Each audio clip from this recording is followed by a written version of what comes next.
Could it be?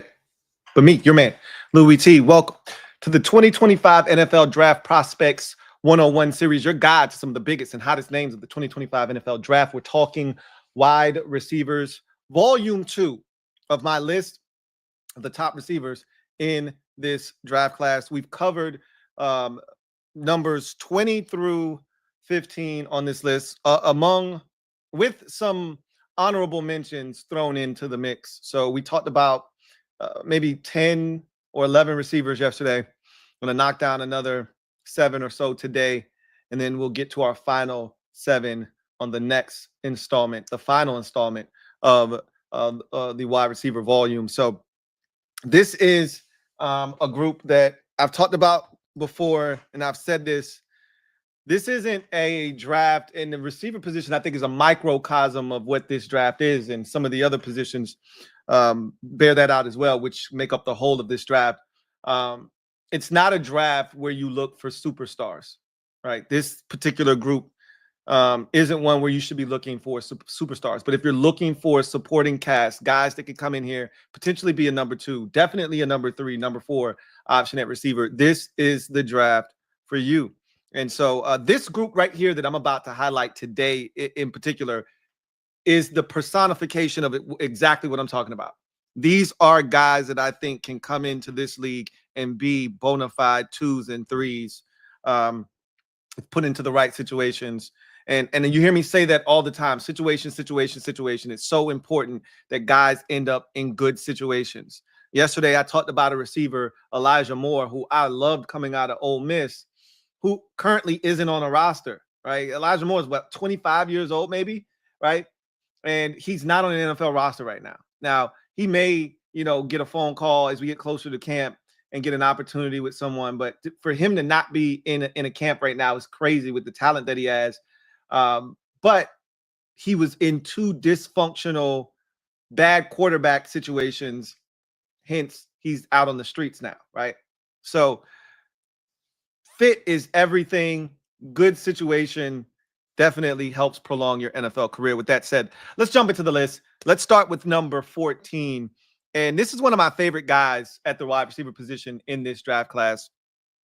Wide receiver Nick Nash out of San Jose State. 6'2.5", 203 pounds, ran a 4.57 at the NFL Scouting Combine. And again, I've said this plenty of times. Often we get so caught up in the 40 times. And, that's what the combine is all about, though, right? We can sit here and talk about what guys look like in the positional drills, this, that, and the third. But, most people show up to see the guys run the 40. It's essentially a track and field event. How high did you jump? How far did you jump? How fast did you run? But Nick Nash, when you turn on the tape, when you watch him play, is an interesting guy. So he came to San Jose State as a quarterback. And I always seem to gravitate towards guys that came to school as a quarterback and then had to make the positional switch, whether it's to tight end or receiver or some other position. It makes for a guy that is hungry, who's going to feel like he needs to prove himself. And it's also going to make for a very smart football player, because as a quarterback, the ins and outs of offensive football, passing concepts, what defenses are trying to do, where the soft spots are, how to be quarterback friendly, et cetera, et cetera. So when you watch him play, you see all of those things. One of the things that I was really drawn to with Nick Nash in particular, 1 is size.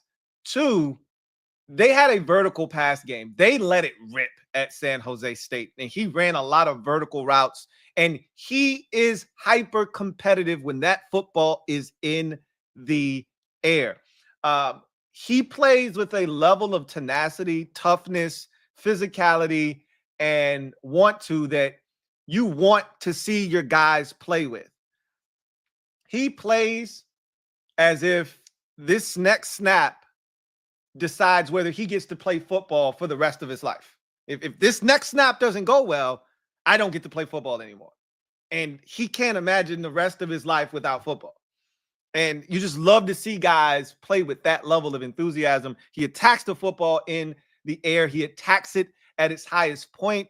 He wins at the point of catch. When there's conflict, he does not run. He is right in the middle of the fray.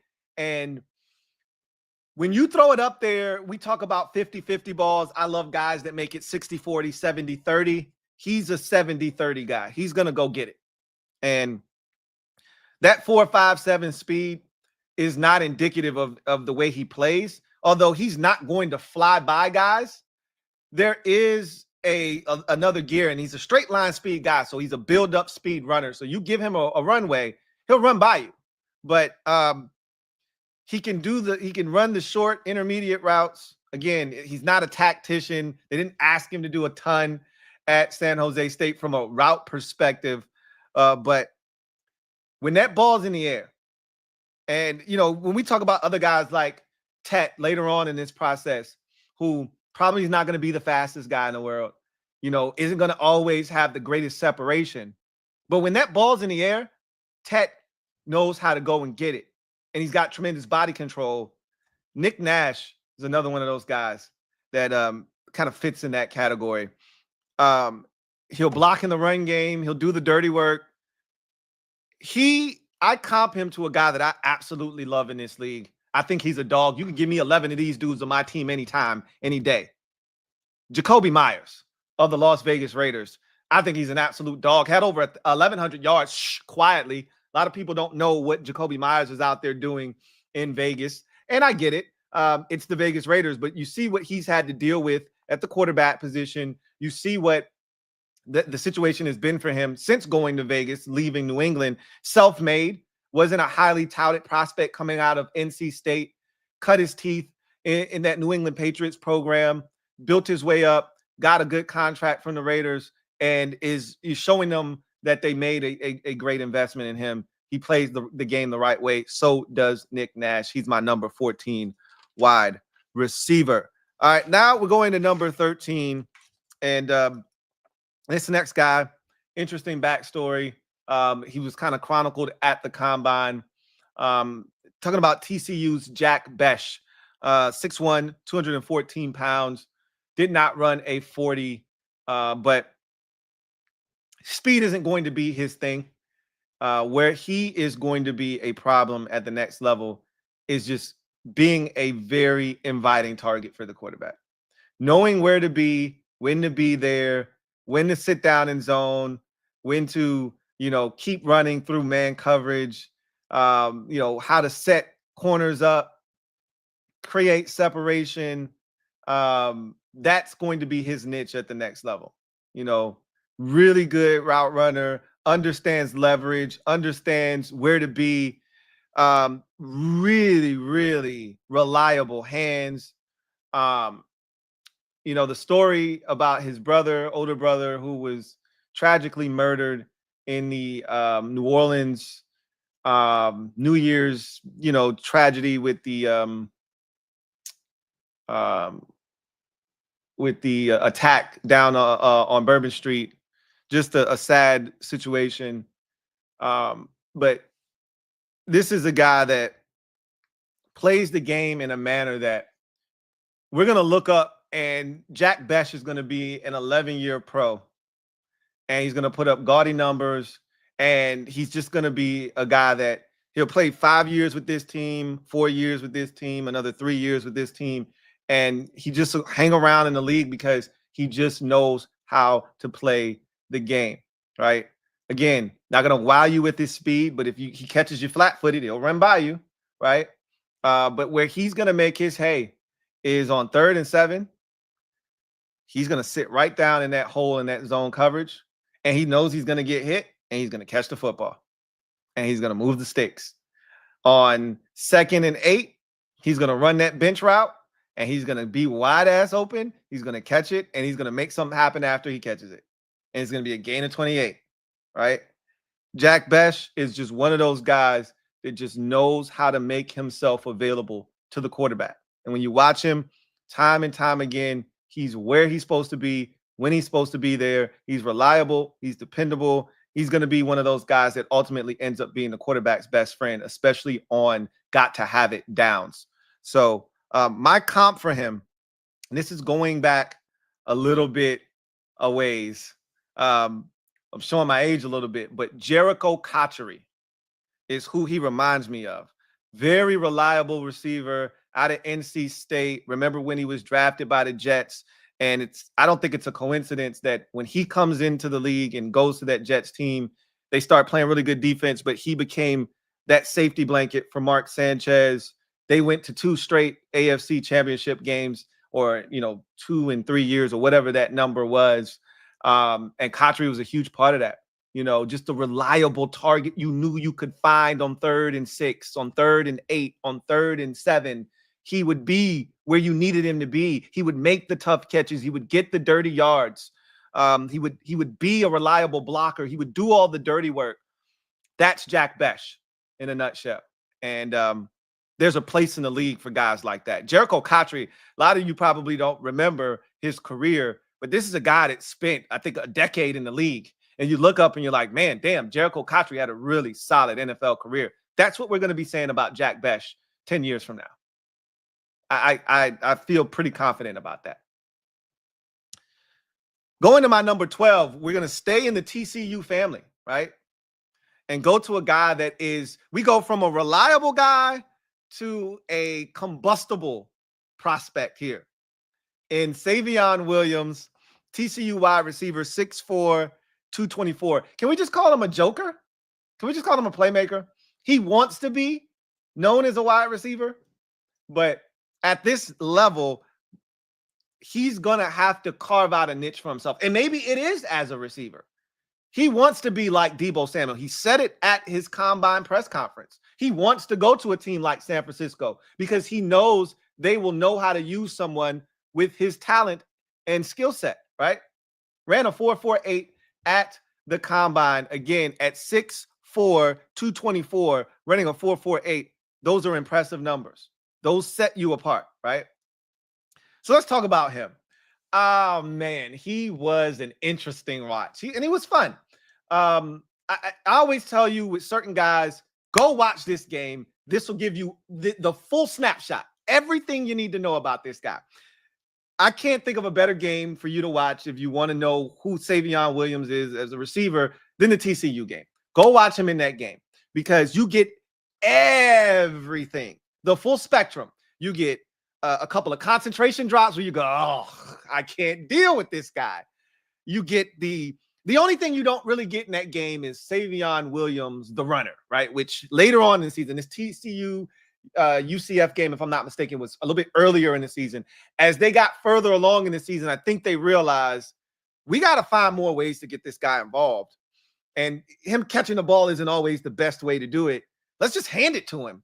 And as the season wore on, you saw the rushing numbers and rushing attempts start to pile up. And he got more comfortable carrying the football. It became more of a thing for him. But that UCF game, you get 2 incredible catches from him for touchdowns. One, he's kind of starting out in the backfield, so to speak. So that's kind of that flavor you get. They send him up on almost like a wheel route up the seam. He's double teamed. Okay, there's a safety and a defender underneath, and the quarterback just throws it up. And this is where you see that 6'5" frame come into play. He climbs the ladder, goes up, puts his nut sack on the helmets of those 2 defenders, snatches the ball out of the air in between 2 defenders, and I'm like, oh, okay. After the 2 drops, I didn't know that was you were capable of that. Okay. Huh. Then later on in the game, he's in the slot, so you can move this guy around, outside, inside, backfield, right? He's in the slot, and he runs a little skinny post, and he's wide open. They run RPO. He's uncovered. The quarterback makes a horrible throw, way behind him. He has to stop, turn, jump, plant, jump behind him, and he has to reach for the football, and he makes a tremendous catch. And I'm just like, huh, didn't know you could do that. So once again, the drops are something you may have to deal with, right? But he can run the football very effectively. And at that size, it's a different type of running ability. A lot to hit, obviously, at 6'5". You would like him to have a lower center of gravity, but that hasn't stopped other guys, and there are not many who we can compare him to, but there's one in particular, and you know who he is, and you know who the comp is, because there aren't many guys with his build, with his skill set, that have come into the league over the last 15 years. There just isn't. So he's somewhat, I don't want to call him a unicorn because we've seen guys like him before, but not many. One comes to mind, and that one person that you comp him to is Cordero Patterson, right? And here's the interesting thing with Savon Williams. Cordero Patterson came into the league out of Tennessee, and he went to Minnesota, and the Vikings just knew they had an athlete. They didn't really know. I don't know if anybody was really experimenting him as a running back then. He was more of a receiver, but he cut his teeth as a return man. That if Cordero Patterson makes it to the Hall of Fame, which there's an outside chance that he does, he holds the NFL record for the most kickoff return touchdowns in NFL history. A lot of y'all probably didn't know that. If he makes it to the Hall of Fame, it'll be as a specialist, right? As a special teams player. He's so dynamic in that way. And that gave him an opportunity to be a receiver, to be a running back, to ultimately find and carve out a niche as a running back in this league. Savon Williams is going to have to figure out what his niche is, right? And maybe it will be just being a jack of all trades, a guy that you can line up in the backfield and toss it to, hand it to, a guy that you can give it to on a jet sweep, a guy that can throw a wide receiver screen or a hitch to, and he can make a couple of guys miss, a guy that can, get vertical up the seam, a guy that can make some plays down the field or be a big red zone target. There's so many possibilities with this guy. You can't ignore him. You don't have to necessarily love everything about Savon Williams, but you can't ignore the value that he can bring to a team if utilized correctly, which is why he's my 12th wide receiver prospect in this draft. Going to number 11. This is a guy that I had to warm up to. I had to warm up to him because there were some drops, and I was like, but boy, does he have another gear. When he hits the switch and he gets to fifth gear, look out. I'm talking about Washington State's Kyle Williams. Started out his career at UNLV, transferred over for his final 2 years to Washington State, where he really blossomed as a wide receiver. 5'11", 190, ran a 4.4 flat at the combine. So again, that 40 time is reflected in the play speed, okay? He hits another gear when he puts his foot in the ground and he decides to run that go ball. Well, look out. You better get your hands on him because he'll blow right by you. But watching him, he can be maddening sometimes. On one hand, you get in his hands and he can make you miss. He can get yards after the catch. He can be a yards after the catch dynamo, right? And you're like, okay, I'm liking what I'm seeing. And then he'll run a comeback and he'll drop the football and you go, huh? Or he'll get vertical and he'll beat a guy and he won't catch it. And you're like, huh? But then he'll blow by a guy, be 4 steps behind him, and it's a touchdown. And you're like, hey, I can get with that. And then you watch him do it again. And you're like, okay, that wasn't a fluke. And then you watch him do it again. And you're like, hey, there's something here with this guy. And so, or you watch him run a slant and then just run by everybody. And you're like, huh, okay. So I see what you are, right? He's a guy that doesn't have a developed route tree. They didn't ask him to run a ton of different routes at Washington State. And again, I get it. When you've got that kind of speed, we just want to get it in your hands, right? Wide receiver screen, hitch, slant, go ball. Make it happen, right? Something I can get it to you either on the run, where you can utilize that speed to run by people, or something I get in your hands quick and you can make somebody miss and then make something happen. That's what they asked him to do. It reminded me so much of a guy that I said the exact same thing when he was coming out of North Carolina. And that's Dyami Brown. And that's who he reminds me of. Same size, same speed. And, it was funny. I had a conversation on one of my shows recently about the Commanders not having another guy that can run like Dyami Brown opposite of Terry McLaurin, because he gave them another vertical threat to take that pressure off of Terry. And somebody said, well, Luke McCaffrey can do it. Luke McCaffrey runs a 4.47. Dyami Brown only ran a 4.44. And I'm like, You don't get it. See, there's levels to this shit, and there's gears, right? And there's that next gear, right? Like, Richard Pryor has a special that I love to watch when he's out at Long Beach, and he's talking about brothers running away from the cops and the dogs that they sick on them, and he was like, that brother shifted into overdrive, right? And he said he had another gear, and he turned his hat backwards, and he went like this, and he took off on him, right? That's what Kyle Williams does. There's another gear where he shifts into overdrive, turns his hat backwards, and he takes off, right? And that's what Dyami Brown had coming out of North Carolina. I remember him running by A.J. Terrell like he was standing still for touchdowns when A.J. Terrell was at Clemson. Like, you either have that extra gear or you don't.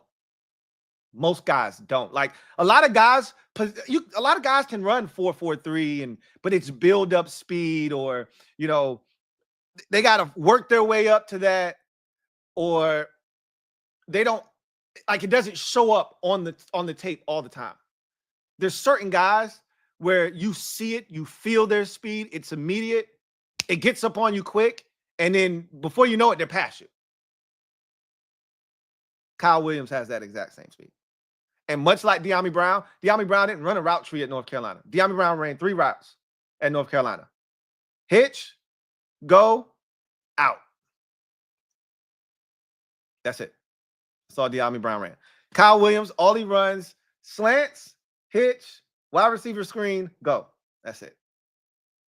Dyami Brown had issues with concentration drops. Kyle Williams, issues with concentration drops. Same guy. But he's more developed than Dyami Brown was coming into the league, I believe. I think he's more developed.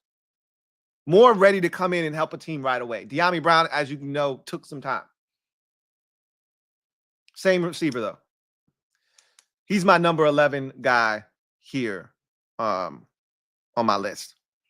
Checking in at number 10. Talk about a fun team to watch, a fun player to watch. Talking about Iowa State's Jaylen Noel. 5'10 and a quarter, 194 pounds, ran a blazing 4.39 40 at the combine. And again, it shows up on tape. And he's one of those guys that, along with that 4.39, comes elite quickness as well. So he's going to win underneath. He's going to win on those shallow crosses. He's going to win on those little jerk routes. He's going to win on, what I call a Z out. He's going to win on those nuanced routes. And you saw that, right? He looks like he's going to the post. Whoop! He's going out to the out route, right? To the bench. Left that guy at the post. You know what I mean? He's also a guy that can get vertical. Those deep over routes, a killer, right? He played in an offense where there were so many weapons, and he just fit in perfectly. Wasn't asked to be the guy because they had a guy to do that. But as a secondary option, he was treacherous. Can do all of the things underneath, work the second level. And if you need him to, because of that speed, he can also work that third level and get vertical as well. He can play inside, he can play outside, but I think his best work is in the slot. I love him in motion. You can give it to him on jet sweeps. They did that quite a bit at Iowa State. Have him coming across the motion, fake it to him, then throw it to him, right? Come across the motion, boom, hand it to him, quick flip to him, right? Get him out in space. You know who he reminds me of? So much. And it's a shame we didn't get to see it last year. Hopefully we get to see it this year. He reminds me, I feel like he is a clone of Roman Wilson from last year coming out of Michigan. Same size, same speed, quickness, ability to hurt you out of the backfield, ability to hurt you in the slot, move around, can do a little bit of everything, can work underneath, can work that second intermediate level, and if need be, can get vertical. But where he's probably going to make his living at the next level is in that short to intermediate level. And then if he can get loose, that's where you'll see that 4.39 40 speed show up, right? I liken him to Roman Wilson a lot. Jaylen Noel, my number 10.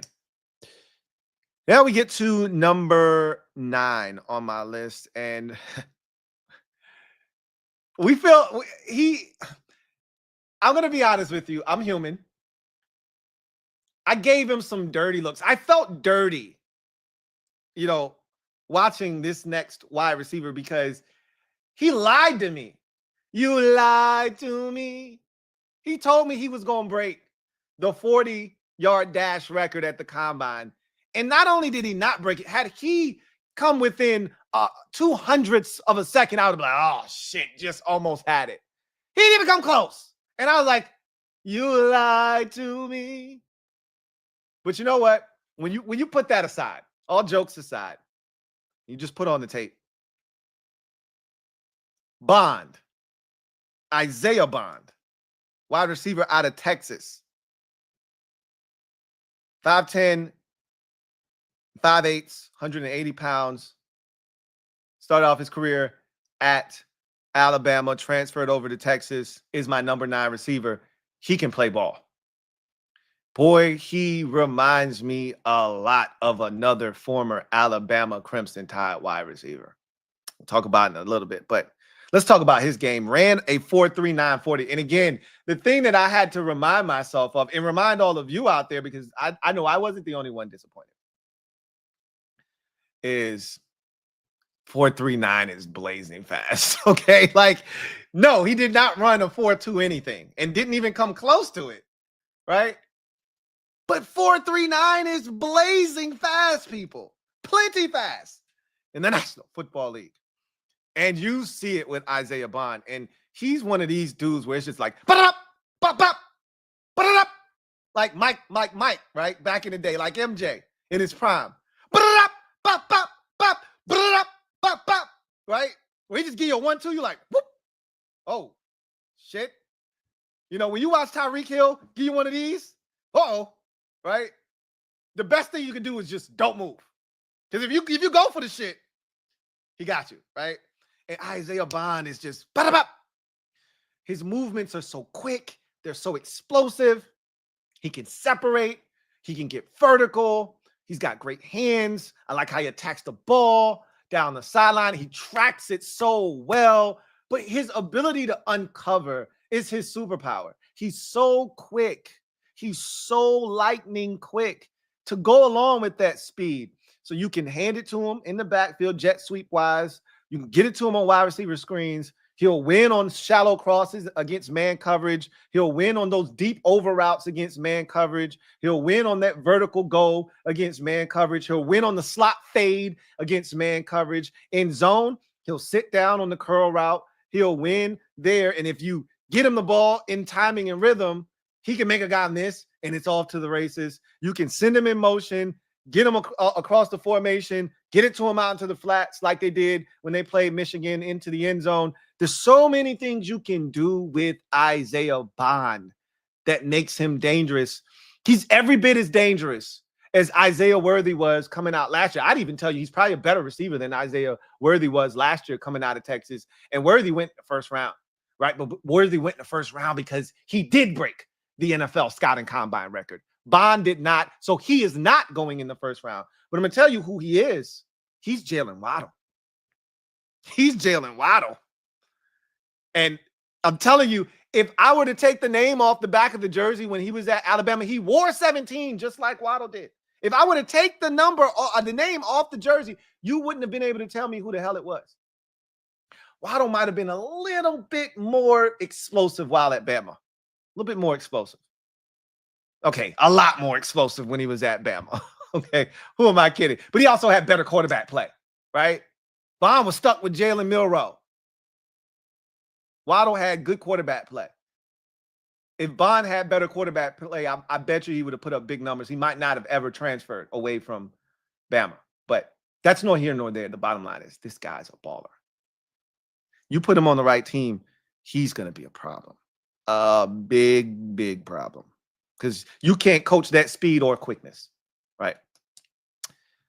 He is my number 9 wide receiver. And then closing out today's show at number 8, we go back to some size. We go from a diminutive wide receiver with tons of speed to a guy with a ton of size and still offers you some speed. I'm talking about Iowa State's Jaylen Higgins, 6'4" and an 1/8, 214 pounds, ran a 4.47 at the scouting combine. Now, I'm going to be honest with you. I was not blown away by his tape. He's a good receiver. I love his size. I love his competitiveness. I love his hands. I didn't see a ton of the speed. The 4.47 is a great time for him. I don't know if he plays at that time, to be honest with you. I love his body control. I think that he plays with a level of physicality that is solid, but it didn't move me. Like, I didn't feel like he always played to that 215-pound size and frame, right? I felt like sometimes guys were able to crowd his space a little bit, make catches a lot tougher than they should have been. With his frame, he should be boxing dudes out. And you see that sometimes. I don't see it all the time. It feels like he's segmented. It's not smooth, right? Some guys like Savon Williams, it's just smooth. As a big guy, it's just smooth. Dante Thornton, Jr., it's just smooth, man. It's natural. I don't always feel like it's natural with Jaylen Higgins, right? But you can't teach 6'4". You can't teach his length of his arms and the way he can attack the football. You can't teach that. Either you have it or you don't, and he does. And while I don't think he plays at 4.47 necessarily. It's there, and he's a build-up guy. And so if given the opportunity, he can make you pay. He can hurt you in that way. But I just think the combination of height, weight, speed in this situation gives him a chance to be highly successful in the NFL. And with the way that the game has gone to these back shoulder fades and, guys winning with size, you get to the end zone.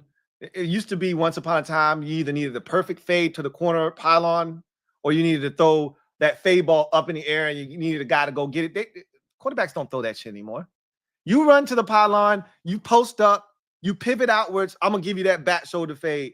That's how you win at the end zone now with big receivers. He could specialize at this level. He gets with the right quarterback. They create some symmetry and some synergy. And on 3rd and 8, on some Aaron Rodgers, Devontae Adams shit, hey, I'm going to look at you. You run straight to the sticks, run past it by about 2 yards, turn to your outside shoulder. I got you, bro. He could make a killing like that at this level. But he is so similar, like size, speed, to another guy that I loved coming into the league. And if you're a Commanders fan, I was a big fan of this guy. I wanted the Commanders to sign him at one point, but the Broncos wouldn't let him out. And that's Tim Patrick. He plays just like Tim Patrick does, And Tim Patrick, 6'4", somewhere in that neighborhood. Tim Patrick, I think he ran a 4.46, 4.47 at the combine. And Tim Patrick, before all of the injuries, he was a problem, right? He's still somewhat productive in Detroit. That's why they brought him back again this year. But before the injuries, Tim Patrick was a problem in Denver. I think Jaylen Higgins can be that too. I think he can be that too. So that's going to complete my list for today. So just to recap, at number 14, Nick Nash, 6'2.5", wide receiver, 203 pounds, ran a 4.57 at the combine out of San Jose State. I comp him to Jacoby Myers. Guy plays the game the right way. Love his game and the way he attacks the football.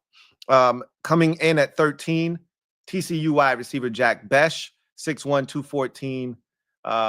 Reminds me so much of Jericho Cotchery. I think we're going to look up in a decade and Jack Besh is going to be having a 10-year, really solid NFL career, right? He'll be a part of some winning teams. I'll just say that. Coming in at number 12, his teammate at TCU, Savon Williams, a very unique player at 6'4", 224, running a 4.4, 840. Is he a receiver? Is he a running back? Can he find a way to maybe even turn into a special teams guy? He does not have any experience doing that. But with the new kickoff rules, that could be something that he could maybe gravitate towards and end up being like the guy that I have him comp to, which is Cordero Patterson. And there's only one guy that he looks like, and that's Cordero Patterson. We'll see what kind of a niche he carves out for himself. He wants to be Deebo Samuel, right? He wants to be Deebo Samuel. He wants to be a bigger version of him. We'll see. Got to catch the ball more consistently than he does. But boy, when he does catch it, it's a sight to behold. He can make some outstanding catches. Coming in at number 11,